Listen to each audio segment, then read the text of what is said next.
Joe Scott, a hand wiring guy. Some of you may know me. I see Alex over there. He knows me. Him back there knows me. But this is a little bit weird because I'm normally doing this online. I'm normally a YouTuber. So I'm a YouTuber maker that designs and builds keyboards. I make hand wire stuff mainly. I talk about PCBs a lot of the time too. But the big thing is that all my projects are available for free. So I have roughly 30 projects available. You can find them at games.com/GitHub. And I just did this right now. Time for a shameless plug because, like I mentioned, I'm a little bit nervous right now. It's a little bit weird doing it in front of people. But yeah, I have a YouTube channel where I talk about hand wired keyboards and stuff like that. I also have a website with all my projects on there. So like my boards I build and very detailed things on them, such as the pinouts for them and also the components that you can use to build them. But what are we going to be talking about today? We're going to be talking about where I started, the basics of how a keyboard works. We're going to talk about why you want to choose hand wiring, and then at the end, if we have time, we'll do like a little Q&A. Now, this is the big one. I do have a little bit of a warning because I do have some strong opinions on stuff, mainly 60% bad, kind of a hot take. Also, this one here, too many keys. If you look on the function row there, this mic is annoying me. Can you hear me if I talk like this? Is this better? Okay, I'm not using this mic. I'm sorry if I messed up the audio on that. This feels better to talk like this because now I can actually move. So, the reason I say that is that I like all keyboards. I just have some very strong opinions. And kind of what I hope to do is make it open your mind with stuff so you don't really ever think of. Because like a lot of the boards down there are really cool, right? And there's these boards that they pick up. You pick out your switches, you pick out your keycaps, all that stuff to kind of build a board. But what I want to talk about is kind of really building boards yourself, right? So where did it all start? Well, that's the Assassin Corn. You can see Corn is the beginning part here. This is a board from probably about 3 years ago that I built in a typical format, right? It's a split keyboard. I did modify the case because it did exist on Thingiverse already. And also the wording up here, I did block that out because I wasn't sure if I could show that. Basically, it's what people say when they say that, F that. And then we have the wireless version of this. These were kind of my first like boards that really got me into keyboards. But the reason I'm talking about the Assassin Corn is this board right here, which was kind of my introduction to hand wiring. You can see that this is a typical Corn layout in like a monoblock design here. We have our two split halves and we have those keys rerouted in the middle. That is an artisan on the middle too that I did used to do a while back there, but I kind of moved away from artisans. Then also I think why I called it the Assassin Corn is because of that A in the middle. I think that's why. This is like 3 years ago, so I don't really remember why. But also we have these weights in there, which is kind of something I want to talk about quickly, is that weights are really good for boards, like these custom 3D printed boards that you can use them to make them feel more premium. Because it's not as easy to get stuff manufactured when you're doing like small production runs like this. So adding weights has a lot of stuff in there. But this is kind of what the wiring looks inside of that. This is my very messy desk from a while ago. We have the wiring in the top right and the bottom right, just the switches. Those are some drop Robins from way back. I actually don't even have this board anymore. I kind of repurposed it into something else. But if we go next, this is what I want to talk about with hand wiring, because you can kind of see it's a little messy, maybe a little confusing, which I promise at the end of this you'll have a better understanding of how keyboards work. But basically, if we look here, the first thing is that this is for the OLED, because the boards do have an OLED on them. Basically, they have these pads over here that bridge them. And at the time I stuck to solder, so I couldn't do anything there. So what I did is actually just wire them directly into the pins. And the same with the TRS, that the TRS connector for the split keyboard, unfortunately, connected to the tabs. So what I did is I just kind of direct wired it because it wasn't monoblock. But the big thing I want to talk about is this big section here, which is called hijack the matrix. Not that matrix, although very good movie, maybe a little less confusing than what I'm going to explain here in a moment. But this is kind of the whole wiring there. So the cord itself has 5 columns or 6 columns with this outer column here, which you can actually snap off. And obviously that's kind of a waste if I want to use those somewhere, so that's what I did in the middle there. I basically just kind of routed them. This took about 20 minutes to kind of figure that out. So I was able to kind of figure out that you can kind of hijack the matrix there and then reroute the keys to the middle. Now, if we just skip ahead, about a week later from that, this is about 2 years in actual real time here, we have this build here, which is the Scout 40. Now, this is my first ever real hand wire board. It had a lot of issues with it. You can kind of see that it is called 40. I kind of have this thing to name my boards after how many keys they have. But this one obviously doesn't have 40. It has like this weird kind of layout here. I did eventually move it to just a 40 key layout. But this is what that looks like inside. So maybe take it in for a moment there because it maybe is a little confusing. But you can see in the top left here, there is this piece of heat shrink tubing because I kind of messed that up. I used this like method of copper wire and heat shrink to kind of wire everything up, and then we had all the wires running to the controller there. But that was kind of my first ever real hand-wired board, and that's what kind of started the itch here for 2 or 3 years now of really building these and kind of diving deep into them. Flash forward a week later, we have this board, which was the Scout 36, a little bit more ambitious, and then also that artisan in the middle is something I kind of did before keyboards. I used to do artisans at the time. Anyone that makes artisans, I have massive respect for them because they're a massive pain to deal with. Just a lot of work and kind of trying to sell and stuff. Massive respect to anyone that does that, but that was an artisan. This was the 36, it was a kind of ergo board.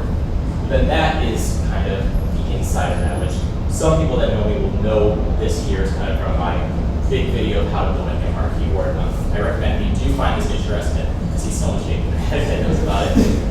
But yeah, if you want to kind of dive deeper into this, I would probably recommend checking out this video on my channel on youtube.com/joe_scato.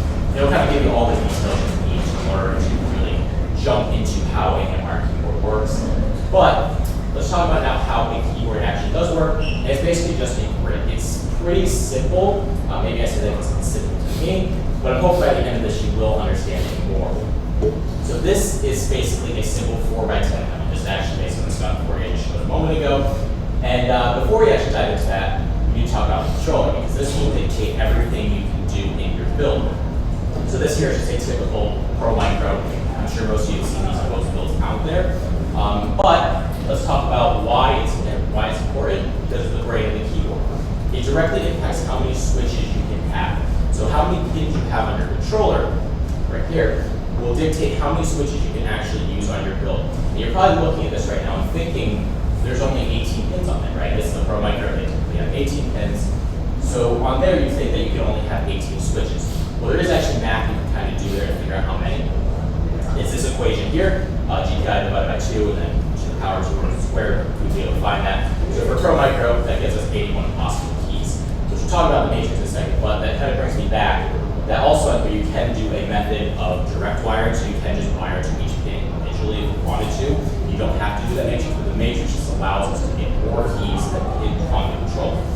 Just get back ahead here. The other thing with the controller is it will decide what features you're able to use. So depending on what controller you pick, they want to say, okay, with OLED, so you need SPA and SCL pins. You also need your voltage and your ground pins.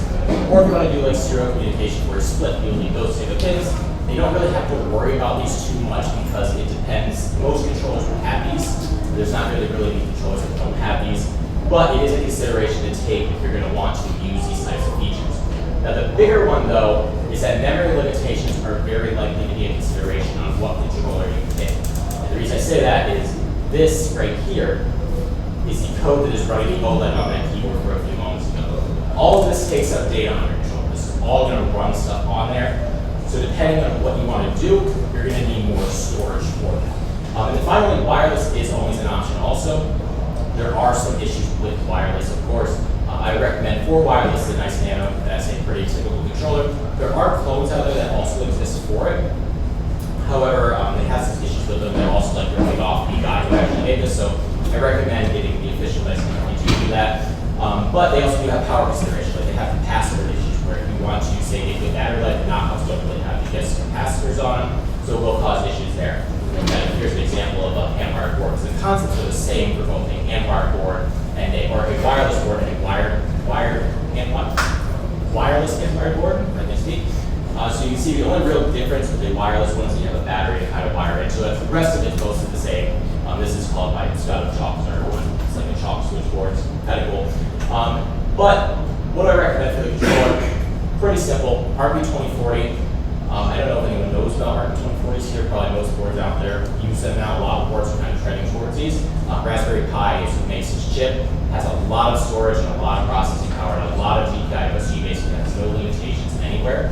This is one example of that board that just used that chip. This is like 28 GPI. Here's a Pro Micro size one, so this is kind of a typical Pro Micro. You can replace it on say a core or the 58, one of those builds, and just use this. But they also make the official one, which is really cool here for other reasons than that micro USB at the top, because USB-C should have been on this, but it isn't. But this is just an RP24 or Pi Pico by Raspberry Pi. But what's really cool is this on the back, which are the test points. So if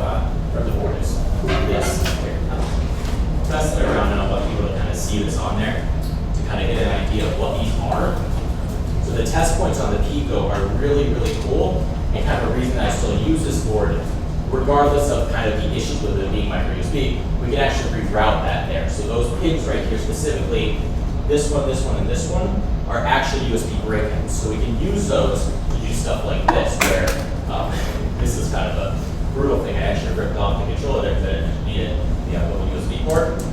But what I can do with those test points is I reroute it to an aviator connector to kind of connect that on there, which now I can't actually plug it into anything normal. So that's kind of fun. But yeah, I hope you guys are ready for this next slide because that's what it looks like inside. That's beautiful. Yeah. So this part here is where all that is being wired up. And actually the first time I did it, I ripped the pads off. So I ripped the pads off for those test points. I ran into a massive issue with that. Had to replace the controller. And then I couldn't get the aviator connector in because it was like too tight of spacing with the design I made. But then I just kind of crammed a bunch of hot glue in there and it worked. So that's it now. I don't really ever use that board. It just kind of sits there. But it does exist. Did you actually do the wire, the cord for that custom too, or something that went to USB from Aviator? So I actually wanted to do a braided cable, like a custom braided one. Found out that wasn't very easy to do, so I didn't do that. I just took a normal USB and just wired it in. So I just took a USB-A cable and wired it into the Aviator connector. That cable is somewhere, I don't know where it is, but the board exists. But the better example of this, the prettier looking one, is this board with my dog right there. His name is Angus. Angus. Yeah, that's the Scotto 44 right there. He was learning how to type. I was trying to teach him. But we have the board here. It's just a split board. I use USB-C for the interconnect on it. But I did that same thing. I didn't actually rip off the cords here. I didn't do that board thing there. I was short on my channel and I'm ripping it off with people. Obviously, I've had it before that. But this is what that looks like inside. So you can kind of see how we're doing the TRS over here for the split communication. So we just run that over to the controller. But the big point is yet again, these test points on the Pi Pico, you can kind of route those into the USB-C or whatever connector you want. I've done some crazy things too. I should have probably included this slide. I've actually used VGA cables for stuff too, where you can kind of pass matrices over that, which is very nice and kind of neat. You can also see here kind of how that is, just that controller routing into those four little points on there for data plus, data minus, ground, and voltage. But you're probably, a lot of you are confused right now what exactly I'm saying when I talk about matrix and passive matrix over cables and stuff like that. Well, now we're going to talk about the matrix of diodes, and I think this is where it will maybe make sense to a lot of you, because it's pretty simple in theory. But this here is the Scotto 9. It's not a revolutionary design, it's just a 3x3 macro pad, right? We've seen this tons and tons of times. But this is kind of what it looks like on there. So what we have here is basically 3 and 3. We have 3 columns and 3 rows. And the columns are the ones that run vertically, the rows are the ones that run horizontally. So we have 1 column, 2 columns, and then 3 columns right here. Then 1 row, 2 rows, and then 3 rows. So you kind of start to see how that grid becomes a thing here. Now each one of these actually gets a pin on the controller. So like I said before, a matrix of diodes allows you to bypass that issue where you have, say, more keys that pins on your controller. So what we can actually do is we have right here 6, 5, and 4. Those are all pins on a Pro Micro. Then we have 15, 14, and then we have 16 right here. And then we go forward, you can see that we have our pins on here. We connect 4, 5, and 6 right there. And then we have 15, 14, and then 16. And then in the firmware also, you can kind of see that they're connected there. A little confusing thing here with the Pro Micros in particular, you can see that they don't actually have pin numbers. On Pro Micros, with the controller that it uses, the actual chip is a 32E4. They use like that notation, whereas on the RP2040 that I recommend, it doesn't use that, it's just a pin, which is great. But we also do have up here the diodes. Now the diodes, I don't know the specifics of how they actually do what they do, but they basically give you N-key rollover and anti-ghosting, so you can basically not have keys mistyping.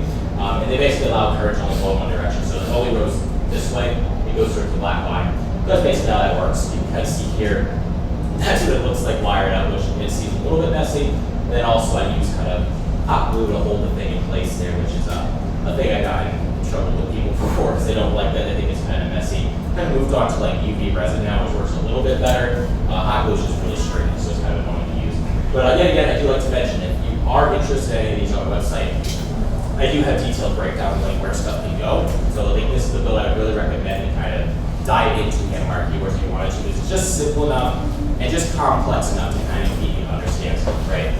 But I think this is where it will really start to make sense now, is that this is just a grid. So the 3x3 layout right here. We have our columns, we have 1, 2, and 3, and you can see our pin numbers on the bottom here. We have our columns running up and down, then we have our column numbers up top, which is kind of confusing because it begins at 0. In code, things begin at 0, it's called zero indexing. So 0 is 1, 1 is 2, and then 2 is 3. It's just kind of how it works here. It's just a thing that's kind of gone on for time. But also we have our rows, so we have row 0, we have row 1, and then row 2 here, and we have our pins on the right there. Now, where the matrix begins to scan is on the top left when you're facing the board this way. When you flip it over, it's the top right, just because of how you're looking at it. So we have this top left key, that's where it begins. What you'll see is that we start to get matrix coordinates. So we have 0, 0 for the row 0, column 0 on the top left. We have row 0, column 1 there, and row 0, column 2 there. And then we do that so forth for every single key on the board. It's the same if the board's massive or small. It's the same theory here. And then what you can see next is if we actually kind of press that key in the middle, you can see that what the controller's going to do is at pin 5 and then the pin 14, we hit a key here, do something with that key press. So the firmware will handle it from there. This is kind of what that looks like in firmware. You can see it again. We have our 0, 0, our 0, 1, our 0, 2, and so forth there. That's what's actually telling the firmware how the board works. Now this part on the right is kind of confusing for people too. That's basically just dictating like how it looks, like we're doing like a graphical generation of it. That doesn't impact where the keys are. The part on the left, this part is actually the important part there. So now let's talk about why wouldn't want to choose CAD wiring. Well, because it's cool. I kind of have that twice here. There are other reasons, but basically it is pretty cool. This here is my Scott 108. This is actually my dad in the back's keyboard. I built for him 1 year. He uses that all the time. But you can tend to see how all the wires are running in the controller. And when you look at this board, or when you build a board like this, you can really say that you built it. You know, you built it from scratch. You didn't just buy the parts and assemble. This is why I kind of gave a warning at the beginning of that. I don't have anything against anybody that just wants to build a board together. But like to me, I like to figure things out and build them myself. But when you look at something like this, or when you look at when you're done, you know, I built that. I put that together. I understand what everything's doing here. It's kind of cool. But you can also do cool stuff like this. This is my Scotto wing. You probably noticed a trend that everything has a Scotto at the beginning. It's kind of what I did with my brand, I guess. But yeah, this is another thing. And actually, something funny about this board is this is the only one out of like 50 or 60 boards I built where the controller in the middle, the microcontroller here, was dead on arrival. So like I've had tons of controllers and different boards. First one ever was dead, so I had to like replace that. They're fairly cheap, so it didn't really matter, but it's kind of a weird thing that it was a dead on arrival controller. This is also what it looks like. It has like a 3D printed design in there. These are clear resin keycaps. They're chalk silvers. Pretty interesting board that I don't use very much either. Kind of I use a board for a little while and build another one and move on. But that's how it looks like. It's also very thin. It was kind of really hard to do that with the wiring because of how thin it was. But I do enjoy this board. It's kind of nice, and I've kind of evolved it into PCB stuff too. But also, the big reason that you want to actually choose a CAD wire board over a PCB board is that you can bypass restrictions that PCBs have. Now, this here is a dactyl, and you can kind of see that that sculpting there, you're going to have issues with PCBs, right? There are things like this. There are flex PCBs that exist, that does exist out there, but they're also expensive, and they're sometimes hard to find. So issues like that can come up.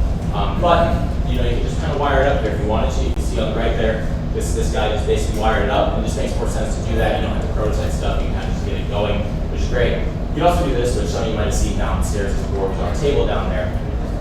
You can also pass stuff across. Like if this was a PCB, you kind of have to figure out where to mount the control chip, right? You have to figure out where to mount those components, maybe somewhere around here. But hand wiring, you kind of just slap it together and it works, which is really nice. Here's the board there again. I think it looks cool. It's on the layout, which is kind of interesting. Now, also, this is a big reason for me personally why I like hand wiring, is that it can be incredibly fast to do. This is kind of my workshop there. I obviously have a lot of printers and stuff to do. But you can kind of just go from the beginning of the day, I can kind of lay something out. I can have it printing within an hour or two because I have like my methodology of how I design everything at this point. And then I can have it wiring in a couple hours, and then by the time I got the firmware done, it'll be working, which is really nice. With PCBs, it takes forever. You obviously have to do revisions and stuff like that. Now, I kind of see into the next point of PCBs are expensive and slow. Kind of a poor example that I chose here is that this one is like $10 for 5 PCBs. Also with tariff issues right now, they're a little bit harder to get PCBs, so that's causing an issue there. Also, I know one of my PCBs that was assembled, I wanted to do like a run 20 units, it was like $600 or $700 with tariffs right now, where before it's like $350. So it was brutal. This one here, after tax and shipping, it's like $53, which is still a lot because it used to be a lot less. But that's kind of my talk here. I think maybe that makes sense. I can open it up to questions. Now people have questions. I'm pretty sure people will have questions on Hammer keyboards. He's moving. So yeah, I guess. All right, you. In the firmware, how are the macro keys assigned and interpreted by the OS? Interesting question. How are the macro keys assigned and interpreted by the OS? Like, I'm just kind of assuming the way the source, as you said, like for ASCII, you said ASCII over the wire. So for QK firmware, yeah, you can send like those symbols. What about for like non-standard macros? So like the non-standard macro, a lot of them have like Beijing just kind of define it. So like QK can kind of define that macro in there with what keys you want to set, and then it will just kind of handle it. Like I don't done the thing that I do a lot is I actually leverage a lot of the firmware stuff, the stuff that I'm not strong in, and there's like some really smart people out there that work on it and maintain it, kind of handle everything, and then their documentation really tells you good info on learning how to get stuff working.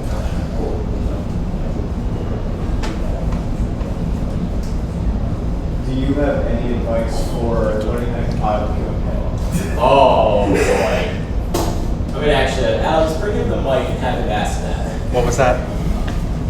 Test that again. Do you have any advice in terms of compiling QMK? So, I mean, I always like these questions with how to compile firmware because a lot of the time with coding stuff, my answer is like, it's coding, you kind of need to figure it out, right? But with QMK, there are good tools that exist. There is QMK MySys or MSys that you can get in the program and download, and it kind of handles all the tooling setup for you. And then the documentation has like a quick start where you can kind of figure out how to compile stuff there. When you're doing it on your own, though, it's really just reading documentation and jumping into a lot of Discord chats with people. Although there are some issues with the QMK Discord, I don't know if you know about that drop there, but there is some stuff there that can be a problem. But really, it's the MSys is a good place to start. Or if you have the ability to get on a Linux box, it's a lot easier to deal with QMK on Linux than it is on like a Windows system. Can you release the GUI3? Or just like any ones with the I guess they're in the right one. Yeah, okay, that one's good. Yeah. This one? How are you preventing the column from interfering with the rows? Great question. Okay, so this is actually. Oh, there's stuff there. Yeah. So this, I like talking about this because I don't remember if I found this method somewhere. I definitely will take credit for popularizing it because I think a lot of people learn from my builds on this. But essentially, this wire here is either 16 or 18 gauge depending on the build. On my thinner builds, I use a little bit thinner wire. But this here is actually this heat shrink tubing specifically for reading heat shrink. It has hot fluids, so it kind of holds it in place really nicely. In the beginning, I was actually using just normal heat shrink too. Issues with that were actually burned through. The columns are actually burned through that a lot of the time, which is a problem. But that just basically isolates it right there. The typical method that people use, they actually use like wire, and it's really tedious. This method is really fast, so you can do it this way. So that's kind of what I do there. Just this heat shrink tubing. Let's say someone had no software experience, no hardware experience, and like saw this and was like, yo, this is cool, how do I do this? What would be the first thing you tell them to do? Go to my YouTube channel and watch that video. Skip all the way back here. Okay, so that video requires absolutely no experience. That video is 90% of the way there. Oh, I just noticed the screen back there. I could have been looking at this whole time. That is wonderful. Okay, right here. This is what I'm trying to get to. Okay, this video on my channel will basically go over basically everything you need to know. And like I gave the warning at the beginning, I basically started this video. If you want to join, I should say in it, if you want to join the elitist of keyboard builders. That's why I think Anmar is the elitist here because it's like, look at it. But this video will be basically all the way there, 90% of the way. The firmware part is still something that I want to cover. It's just every time I cover firmware on anything, I get a million questions on I'm getting this there, and it's all specific to like certain setups, so you can't really answer all those questions. But there are like Discord for each firmware you kind of dive in deeper on that. Cool. What makes a PCB slower than Hammer?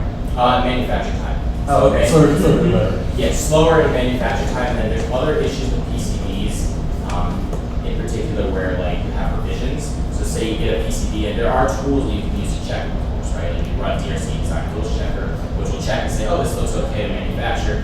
but you sent it to the factory, you didn't realize that they had a limit on, say, how close the wires could be to each other, and then you get it back, you're out that money, you're out that waiting time, and you have to order another one. Typically, it's like 2 to 3 weeks coming from China, and then the tariff issue right now is a nightmare for those. But yeah, that's the issue with PCBs, they're just lost slower. I thought you meant slower to produce the same. Oh, no. They might actually tend to be faster, like, I mean, we're talking like picoseconds here, you know, like basically on the Do you have a certain method for straightening the 60 gauge wire? Yeah, so you take a drill, you put one end in the drill, the other end in like a plier, you kind of go like that and spin it. So when you spin the wire, it straightens right out. Do you ever rebuild any of your keyboards, like change out switches, or do you just build a whole new keyboard? So, interesting question here, because people do ask me that a lot. You can fix these. Actually, that board that's going around somewhere, I don't know where it is. Yeah, so that one back there, I have a switch on it actually dead, 2 switches on it dead. You can pull them out and fix it. Like, that's the thing people often ask is, can you repair the Hamtaro keyboards, right? You can. You just kind of desolder the switch, pop a new one in. But me personally, what I do is I build a build, I use it for like 1 to 4 weeks, depending. I get another idea, build a new one, and then it goes on the shelf and I never touch it. So I have like 30 or 40 builds in my room just kind of sitting all over, and they just literally collecting dust. But yeah, that's kind of what I do. Do you like cannibalize some of them when you need parts? So kind of leave them all intact? I pretty much leave them all intact. I have some PCB boards still that I want to rip the switch out, but I just haven't yet. I have some NK blueberries that I want to use, which I think are discontinued. But yeah, I don't really cannibalize them. The only one that I have done that to is this one here. This one here, I took those switches out, and that's why this still doesn't exist anymore. I probably should have kept it around if I knew where this was going to go, like 2 years later. But yeah, I took those switches out. I built one called the Staccato Slam, which is like, I can't really describe it here, but it's basically you take every unit and just push it over 125. It's like the standard layout of push it over more. But that's the only one I've ever actually cannibalized. The rest of them kind of exist. Unless you consider this one here. So I just jump through them all. Come on. We'll get there eventually. Right there. So this one I literally cannibalized and ripped off the board, like in the most gruesome way possible. Just like using plier hands. People were mad at that. They were very mad. But you know, it's $4 control, so it doesn't matter.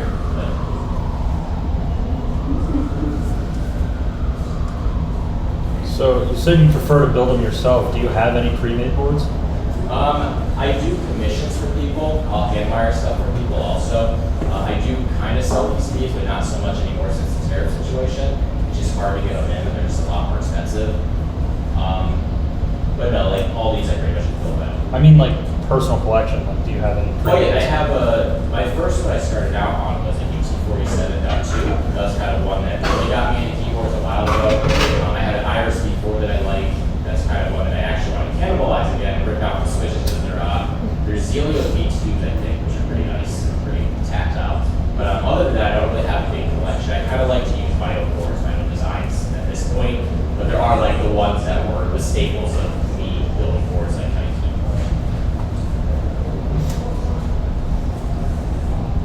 Do you have a favorite firmware to work with, and why is it not QMK? Great, okay. I don't want to get into the drama on QMK. QMK, so for anyone that wants to build keyboards and kind of start building on it yourself in the firmware section, QMK can be a little bit intimidating at times when you jump into their like help boards and stuff. There's like people in there. That's why he's asking that question. I know. So, but yeah, they can be a little intimidating. So like you want to build one, don't get discouraged by that. They're just kind of really strict on how you ask stuff. But my favorite firmware kind of work still would be actually QMK because it is most important. It has the most features and most support out there on the internet to figure stuff out with. But they can just be a little bit hard to work with at times. There is also ZMK, which does work on some wire boards. It's mainly wireless, but they're a lot easier to work with. If you want to like dive with firmware, ZMK is a lot easier to work with. It's more friendly. There's KMK too with a tool called POG, POG, which is kind of nice because like graphical tools, you can kind of jump in there and set everything up without any code really at all. But that one's not as feature full because it's only a year or two old now. But yeah, QMK is interesting.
You said you guys got your own ink studio? Yeah, it's in, I don't know if you know anything about Cincinnati, it's in Coleraine. We have 6 tattoo artists and a hairstylist. Yeah, we grew really quick. Oh yeah, she's done all of it, so. Oh yeah, thousands of dollars. I have thousands of dollars worth of free work everywhere. Yeah, she's done most of them. This isn't hers, but everything from here down is. I've thought about it. It's just that it's oversaturated, and I don't feel like I could ever make more than I do working in like IT. My wife wants to see it on her arm among the trees. Yeah. Right there is a good place to start, though. It's not too terribly bad, honestly. My first like real tattoo across my stomach was really bad. That was really bad. Oh my god. Yeah, all tattoos suck. They all suck. Like they're number one. Yeah, they hurt. They all hurt. I always tell people they're like annoying, they're not like painful, they're annoying. You're not gonna enjoy it, you know what I mean? But you're also not gonna be able to, you'll be able to sit through it. Yeah, like on the face is not too bad, but once you start getting on like it's all cat. I tell everyone to pinch yourself the same way. Wherever it hurts a little bit more is where it'll hurt more with tattoos. You don't like the surface. And then afterwards is there? It's like a sunburn. Like a sunburn would be healing a sunburn. And even flakes the same. This was the most painful one, but healing wise, like I didn't even have the sunburn feeling. It was just nothing. They had like a Well, it wasn't that bad either. I didn't even realize she started tattooing. But so it's not bad. There's plenty of spots that aren't awful, but Back of the knee hurts. That's my top painful spot. And Yeah, back of the knee. right here in the Here. right there in the head. We haven't gotten that far here, but You gonna finish? I'm gonna finish this sleeve. He books appointments and then reschedules them the My- day. So then I'm like sitting there like, I'm so gonna what am I finish- supposed to do then? I'm gonna finish my left sleeve, my head and face, and I'm done. Oh, you're not doing that one? Yeah, and like the ones that I don't have finished, like I'm gonna finish all of them. And then One of my he's shin, which has been 12 years and it's still not done. So you can't do the color, Yeah. you have to do the black first and then do the color? It's either way. Or you can do it all at once? Yeah. It just I mean, sucks. this is Like, a lot of so like sections. when you like break the skin with tattooing, it's all like opened up. So if I tattoo like say all the yellows and reds, and then I tattoo black, and then white the black into that red and yellow, it'll like sit inside those pores and actually change the color. Oh. So you gotta like be really careful when you're tattooing specific colors next to each other. Like we have to do the dark colors first, light colors last, and yellow and white. Yeah. She did that one. Yeah, all of them. This is my favorite one. I wish this one was here and this one was here because I absolutely love this one. What is that one? This is like an alien in a bottle, but the bottle is a rocket Like a ship. little rocket ship bottle. And it's like, You gotta finish that one, right? Yeah, it's under my arm. It That looks sucks, like and I it don't want hurts to. right there. Yeah, it's I not- mostly do not stuff like good. this. It's very colorful. You know what I mean? That's He's- really yeah. good. Thank you, thank you. She's one of the best artists. Do you have any I don't Phoenix understand. or anything? When's the last time I did a Phoenix? It's been a 5, long 6 time. years But ago. yeah, they're just. I've done a couple of them. We'll take a trip out, Mom, and you can get tattoos. She's booked out usually 3 months at a time. Yeah. We open the books for 3 days, and then she's booked out for 3 Like I did months. this one a long time ago, but that's a Phoenix. Holy shit. It's very colorful. Really a lot of color. And all of her stuff heals real well too. Like a lot of people that do color, it looks real good at first, and then it heals, and then it just isn't as vibrant. Hers just stays, and it never really need touch-ups.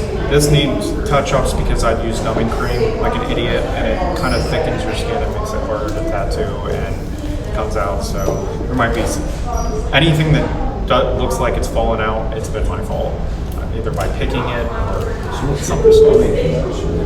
But yeah, but if I stay busy, sometimes I'll come home with 1,000 a day. And you just don't, but you don't want to work that hard, or you Well, it hurt like to bend like this for 5 hours straight, and then it's actually like mentally taxing. They'll be like, oh, I need to make sure this is red, and I need to make sure I do yellow last here. You know, I need to make sure I wipe this color away from this color. Like, And she does it all customs too, so Yeah, I the draw amount of them. time spent not tattooing, drawing them up and stuff is crazy. What would like a tattoo like just here for like among the trees? Like Or just like words? trees, like that, but trees with little too. trees too. Honestly, that probably took maybe an hour, hour and a half. So yeah, probably around 150 to 250. That's not bad. Yeah. Very quick. I do work quick. We've got a lot of good artists at our shop too. All of our artists, well, obviously we wouldn't take any bad artists, but I've had some. Like, there's some artists that are inconsistent, but they're still good. There's at least one or two that are inconsistent, but they do put a lot of good work out, so it's worth it. Well, keep you busy. Cincinnati's busy for tattooing. Yeah. I don't do much with the shop other than like taxes and like when shit breaks, like the furnace that just went out.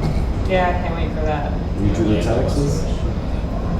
I pay a guy to do the I was taxes. gonna say. Yeah. Yeah, we pay the guy to do the taxes, but I deal with like the tax guys and the contractors and all the annoying stuff that's not worth the time. Like, she can Here's deal our- with her people, but I thought I'll this do all was the really background cool. Like this stuff. was yesterday during Friday the 13th. Like, Like my our shop shop was made- full my of shop made people. me You know what I mean? And we first. weren't even Shit, they're all there. lined up there. Yeah, you know what I mean? Like that's pretty busy for. I mean, like I wasn't even there. My rep was heading Yeah. here actually. So all your people are working. Yeah, for they're you? all working, and then they pay. I think a couple of them pay me like 50%, and then a couple pay me $300 a week. So it just goes like that. And then I buy all their supplies.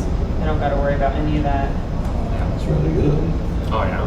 And at the current moment, our rent isn't too terribly bad, but also our Our landlord landlord's is pretty bad, so. awful. He's a terrible human being. So. Do mobile tattoos. Yeah. Yes, that would work out though. With the mobile tattooing, yeah. It'd just be health department. We'd have to check with them Yeah, every the health county. department. Yeah. Yeah. See what their I rules don't- would be. Show up in like a park and Yeah, well, we Yeah. $100 an hour. We'll do conventions, a couple of them a year, and everywhere you go, you have to fill out the health department stuff. It's a little bit more lax than conventions because there's so many people that have to do it. You pretty much go through your supplies, make sure nothing's Expired, yeah. Make sure you have the correct like sheets for people to sign up, like the Aftercare, consent yeah, forms. consent forms. That's what I'm thinking of. All that stuff. Yeah, sounds I hate like a lot. conventions.